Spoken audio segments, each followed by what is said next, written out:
Bugünkü dərsimizin izahı olacaq Şamaxı xanlığı və Gəncə xanlığı. Şamaxı xanlığı 1747-1820-ci illərdə mövcud olmuşdur. Şirvan ərazisinə, yəni Dərbənddən Kür çayına qədər olan ərazilər nəzərdə tutulur, Şirvançılar dövlətinin əraziləri. Şirvan ərazisində 4 xanlıq vardır: Quba, Dərbənd, Bakı və Şamaxı xanlıqları. Şamaxı xanlığında 2 hakimiyyətlik vardır. Bir tərəfdə Ağsuda, digər tərəfdə Şamaxı şəhərində ayrıca xan otururdu. Bir tərəfdə Məhəmməd Səid xan, digər tərəfdə Hacı Məhəmməd xan, Hacı Məhəmməd Əli xan hakimiyyətdə olduğuna görə 2 hakimiyyətlik mövcuddur Şamaxıda.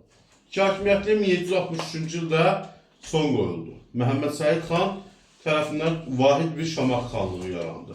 Lakin Şamaxı öz gücünü bərpa edə bilmədi. 1768-1789-cu illərdə Şamaxı xanlığı Quba xanlığından asılı vəziyyətdə oldu.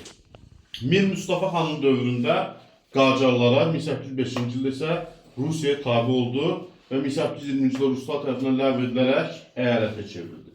Gəncə xanlığı 1747-1804-cü illərdə mövcud olmuşdur. Ərazisi Qarabağ bəylərbəyliğinin tərkibində olub əvvəllər. Banisi Ziyadolu Şahverdi xan Qacarların yerli nümayəndəsi idi. Ziyadolu Şahverdi xan Qacar.